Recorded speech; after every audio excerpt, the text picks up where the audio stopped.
Okay, we're rolling? All right. Hey everybody, thanks so much for tuning back into Weekend Showcase. We have a very special interview for you guys to check out today. With us today is a very interesting independent developer who actually just straight up hit us up recently on our Linktree page, and he's got a very exciting piece of software to share with us. Wouldn't you say so, Steph? Yeah, absolutely. Cool. And also with us today to help out with the rest of this introduction and the interview is the triumphant return. Prodigal son returns. The man, the myth, the legend, Mr. Timothy Thompson. Yes, it's good to be back in the studio. It's been long overdue. Exactly. I wouldn't be able to miss anything like this. So, and also doing on the other side of the interview is our guest today. You want to go ahead and introduce yourself for the people at home? Sure. Hi, I'm Jeremy. I'm in New York City. I am a musician primarily. I got into game dev about a year ago, year and a half ago now, I guess. And I'm really happy to be here to talk about the game and hang out with you guys. Okay. Sweet. Awesome. Thanks so much for joining us today, Jeremy. And his game, once again, that he's here to promote is Grand Soul Story, which is now available on Steam. Tim, you want to go ahead and take it from here? Yeah, if you don't mind me just jumping right in. I'd like to know, what got you into gaming and what was your favorite game growing up? Yeah, I mean, I think my first gaming memory was playing Mario on the Nintendo, like original Nintendo. And yeah, since then it was just like kind of the perfect escape for the rest of my life. I just kind of fell in love since the beginning, I think. In terms of my favorite game, I think it changes over time, but this game was definitely inspired by the PlayStation era Final Fantasy games in terms of the type of narrative, some of the kind of wacky side content, some of the weirdness is definitely from that era, the Final Fantasy. And the game is pretty non-linear, and that was inspired by Baldur's Gate 2. So maybe I'm showing my age, but I know. I know that a lot of people are enjoy those vintage games, but those I think Final Fantasy 9 probably, Final Fantasy 7, Baldur's Gate 2. There's some others that I'm not thinking of, but those would probably be somewhere at the top. I was going to say that actually leads into one of my other questions, and it's something I also noticed reading from some of the Steam reviews as well, is that a lot of people, myself included, pulled allusions from both Final Fantasy 6 and Chrono Trigger. Yeah. Oh yeah, FF6. I mean, yeah. FF6 has never been my favorite Final Fantasy, which I know is a little sacrilegious. But I definitely love obviously the pixel presentation, and I think if I had to kind of describe this game like an elevator pitch, it would be somewhere between Baldur's Gate 2 and Final Fantasy 6. Not that it's at that echelon of quality, but that it was inspired by those two games. Okay, I was going to ask, if there was any other inspirations outside of those that you might have pulled from for those games. But Baldur's Gate, seeing it now, like now that you mentioned it, definitely, I could tell.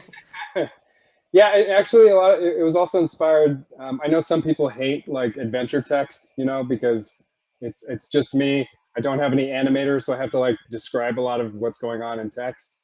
And I know some people think that's cheesy, but I also grew up playing like a lot of MS-DOS games and stuff. I was going to ask if you played like any of the Sierra games growing up as well.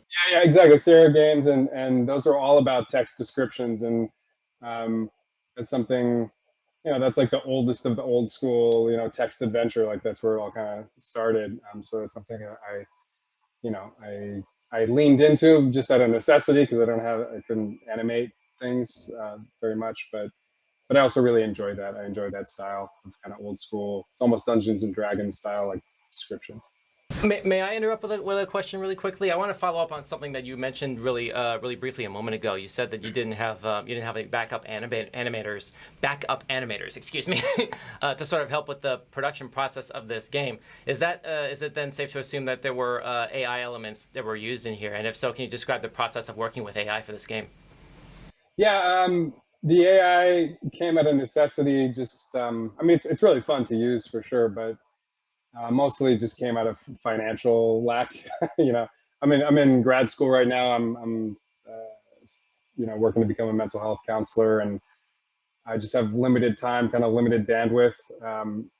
so the AI was like, would have cost, I think, around $2,000. I crunched the math to get the assets that I needed.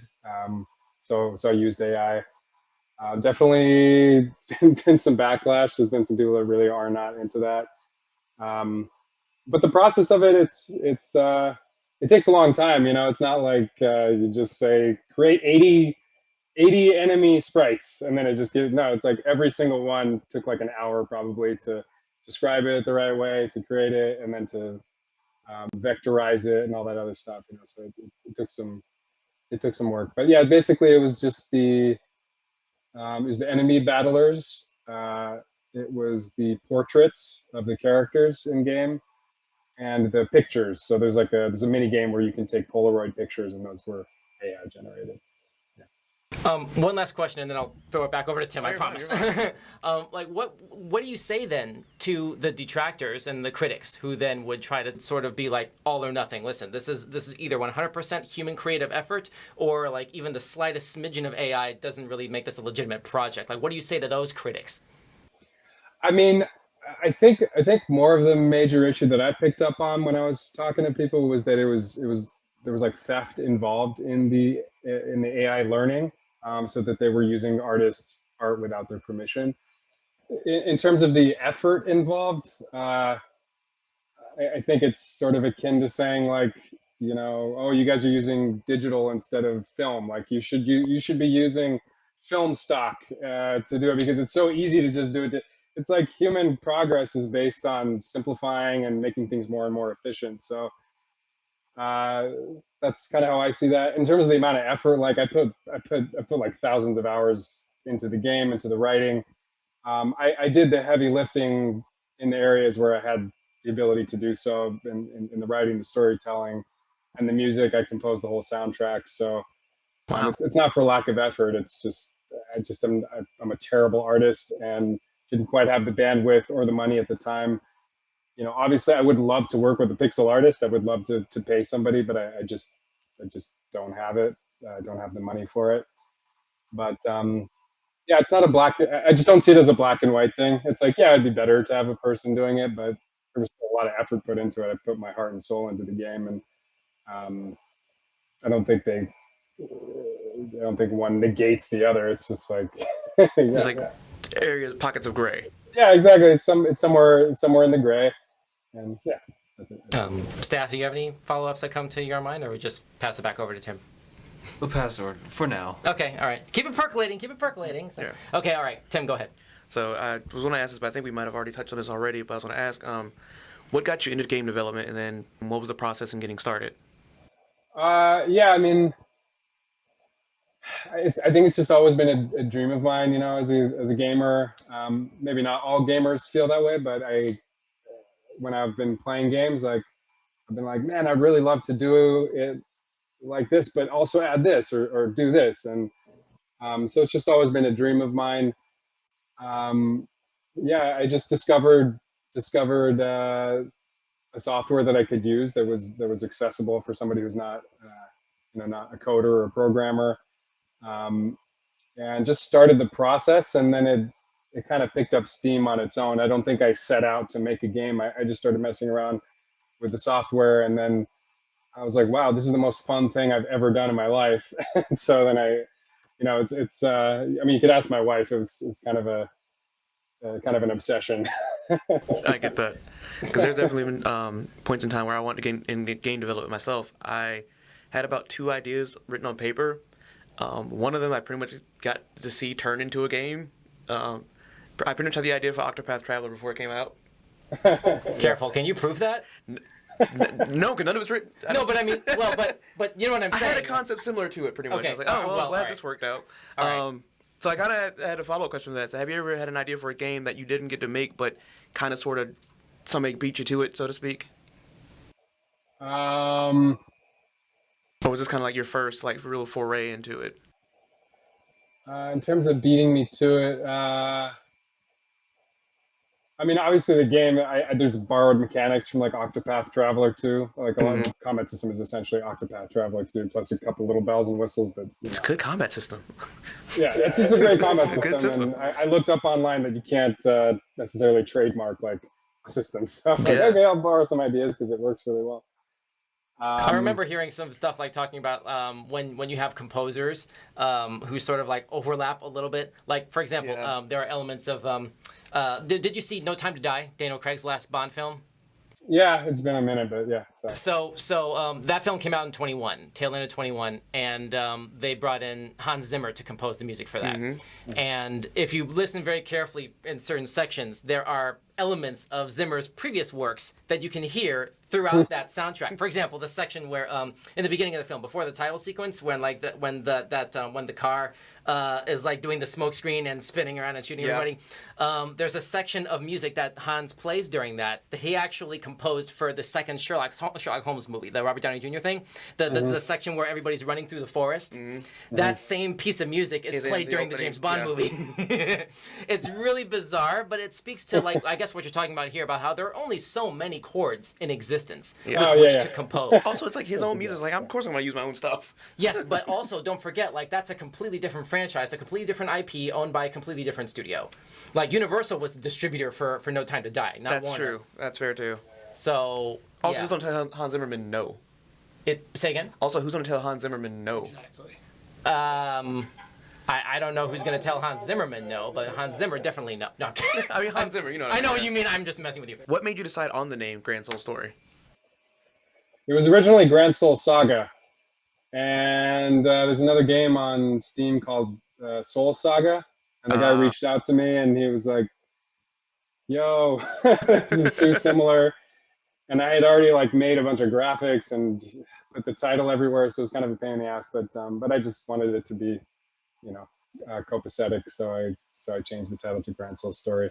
It's Grand Soul Story because the Grand Soul is like one of kind of the it's not a character, but sort of this entity within the game. This concept, yeah. And so it's a story about the Grand Soul, and that's so it could have been saga, it could have been fantasy, it could have been story, and story was just that was the available one. But my wife likes story better than saga, so.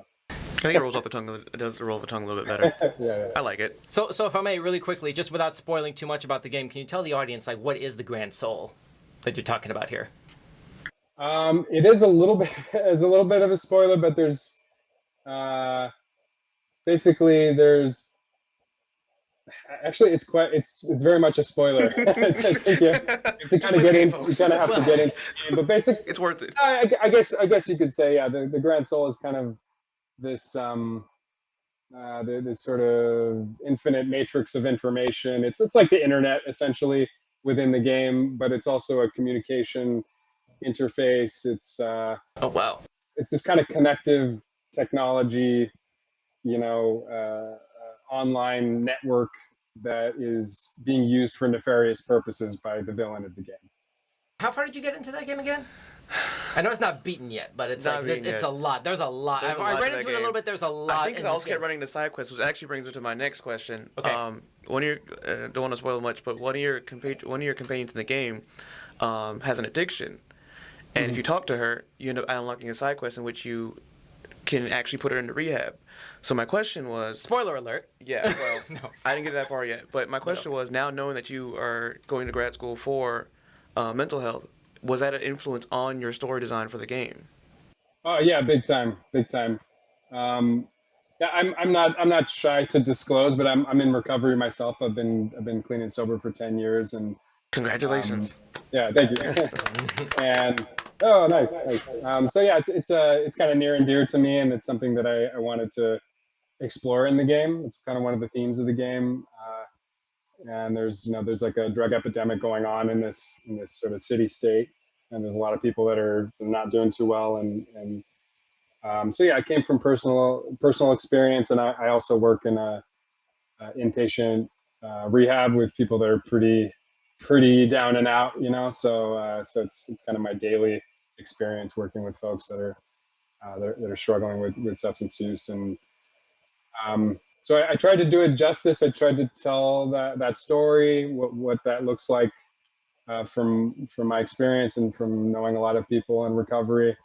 And I wanted to do that particular story justice. You know, the story of of falling, you know, crashing and burning, but then the opportunity for redemption.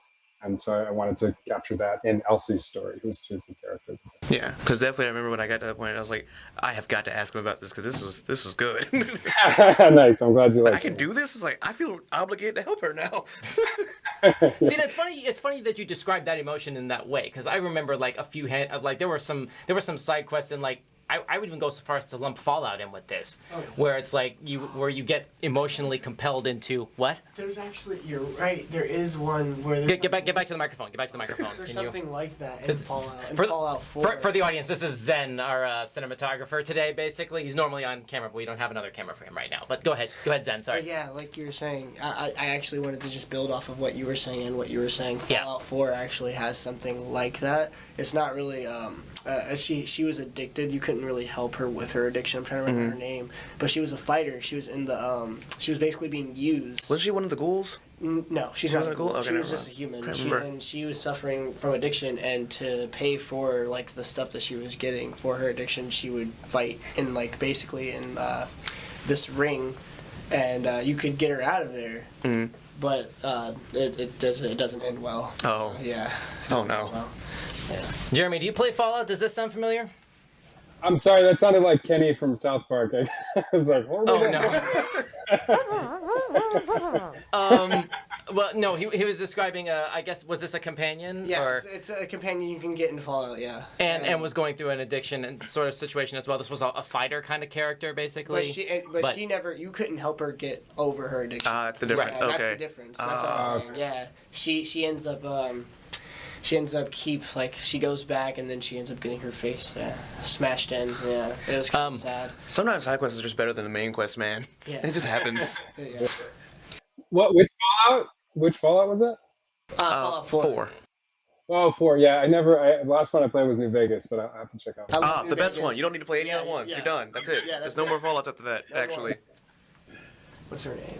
I'm trying to look this up right now, actually. It's not a fighting addiction. She actually... No, a fighter character. Oh, shoot. Hang on a second. I'm trying to find this thing in here really quickly. Isn't it? Where's Kate? Kate, yeah. Oh, okay. That's her name. I found this random Reddit thread that just popped up. Does curing Kate make her worse in combat? Like, apparently that's... Oh. That's a valid question. So you could cure her. It didn't give me the option to. Oh, you might just be bad at talking. Probably. I have another follow-up that goes back towards Grand Soul, but I guess... Tim, no, you're good. You're good. Okay. Yeah. Jeremy, can you go through, like, what was the process, like, how cooperative was Valve in sort of, like, developing this yes, that's what for the Steam platform, basically, and how conducive is this to installing and running on deck? Because I've been sort of, like, battling that internally, you know, like, as far as, like, how much, like, sort of, like, how much do I delete, you know, like, is there going to be, like, DLC launch support to have to, like, make sure you have room on your hard drive for, like, how, you know... Are you releasing a battle pass is what we're asking. No, don't give any ideas. No, I'm kidding. No. Any ideas? No. It's pretty awkward, actually. As far as, like, modern technology, social media interfaces, it's actually kind of complicated and weird how Steam is set up. I'm guessing it's because they don't want to just be inundated with a bunch of terrible games, so they make it a little more difficult. Like, the documentation is kind of useless. It's like hundreds of pages of stuff. So I just watched some YouTube videos, some Dutch guy that explained it a lot more simply. But wow. Yeah, I have a system down now, but I wouldn't say it's user friendly. Like maybe uploading your music to Spotify or something is a lot more user friendly. But Steam is, I wouldn't say it's particularly user, at least for me. But so then, with that answer in mind, like, does that mean that now that you have a system in place for how to deal with Valve and their distribution system, their content distribution system, does that mean that you'll be, like, doing more support for this game, DLC, like, expansion, stuff like that, or is Grand Soul a complete thing? And if it is, what's next for your company, Moonsoul Games? No, I upload patches maybe 2 or 3 times a week. I actually met an Italian gentleman who's he's like the best attention to detail I've ever seen in my entire life. He So he's actually been playing through the game and giving me like, bug reports of really weird things that most people wouldn't do, but he's doing just to kind of make the game airtight. So I've been releasing patches constantly, and I'm going to keep doing that until the game is, as clean as it can be. In terms of DLC, no, there's not going to be DLC, but I'm working on the sequel right now, which I'm really excited about. That was my next question. Yeah, yeah. So I'm kind of knee deep in that, and working on the systems, and also trying to integrate the lessons that I learned from making the first game, because that was my first attempt at making a game. So I'm going to try to implement, So is this going to be like a direct sequel, or like a tonally similar sort of sequel, basically? Like, are there like other areas of like human behavior or psychology that you're looking to explore with this next game? Like, is this sort of like the through line of what fans can expect to see with games that you produce? Yeah. I think the through line would be that psychological emphasis, and I'm working on improving that. There's points in the first game where I feel like maybe I could have delved deeper into that, or done that a little bit better, or planned it better. Some of it was done retroactively. Like I was like, dang, this character needs a little more development, so I would kind of go back and add scenes and stuff. So I'm trying to plan it more this time, be a little bit more intentional about the character developments, but yeah, I think there's definitely, if whatever, there's a trademark of Moonsoul Games game, it would be kind of a non-linear focus a little bit. Definitely a focus on psychology, personal experience, facing inner demons, and music obviously is important as a musician. But I think those are the things that I would be the through line. Cool. Tim, I guess next question. Oh yeah, kind of spilled into it. I was going to ask, yeah, if there were any other projects you're working on, or if not, are any like dream projects you would like to work on. A dream project. Yeah, I mean, I think a dream project would be having some animators on board. But the thing is, I also really kind of enjoy simplicity of graphics. Might just be because of how I grew up gaming. I'm playing a game right now called Caves of Cud. Have you guys heard of that? Caves of Cud. Yeah, no, that's it. Is this another Steam game, or what platform? It's a Steam game, and it's kind of a hardcore roguelike game. Oh, and so when I first saw it, I was like, this looks terrible, because there's no animation. Like it's like an old school roguelike. I don't know if you've seen those games before, but like Rogue. Basically there's like no animation. You just kind of move in these little grids.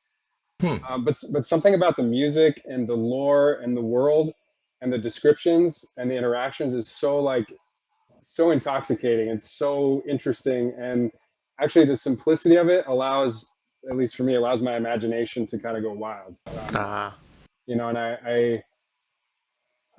that might depend on when you grew up gaming, but I've found, at least the older that I've gotten, the less I've enjoyed like really high def graphics, just because it just leaves less to the imagination. And so I don't know if I'm being very articulate here, but I'm just finding myself enjoying more and more, something about a kind of a rudimentary presentation that emphasizes allowing the player's imagination to kind of fill in the blanks, and something. It almost sounds like you're responding to that question, or at least the intention and tone of the question, as an artist.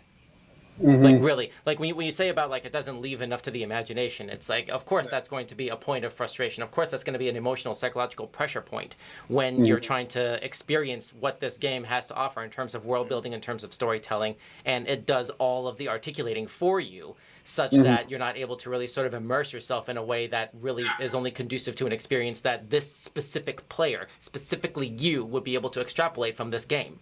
Yeah, exactly.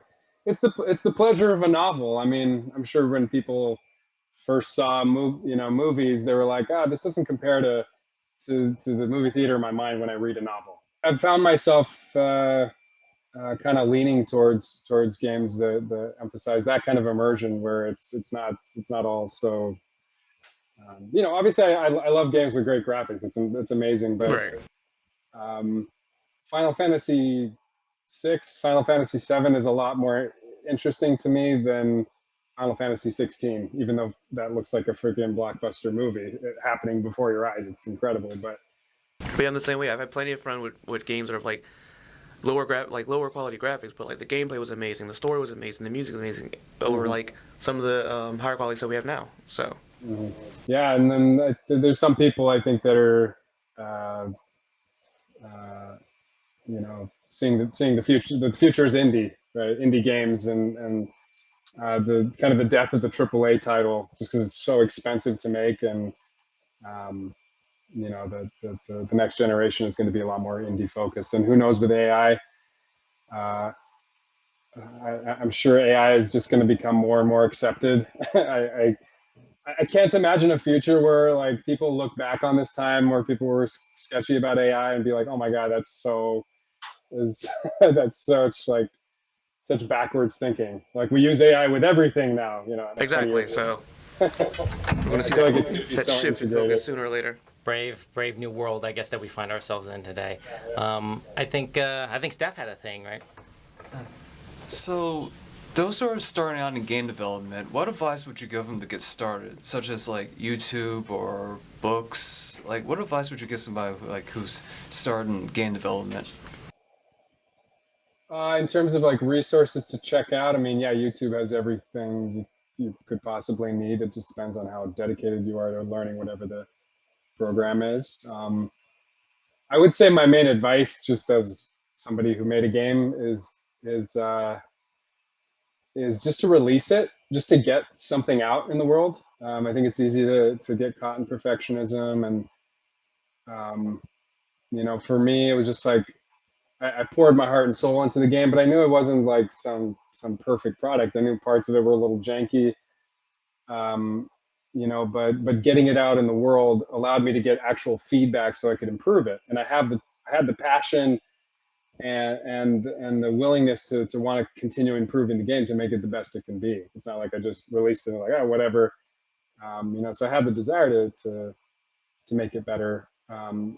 But that said, I think a lot of people probably get stuck in perfectionism. They have a game idea, they finish half of it, it's not good enough, it's not what I imagined, so screw it. I think you wounded Tim a little bit with that response. No, I'm I sorry, still Tim. have one other game idea. I still got one more left in me. They ain't got me yet.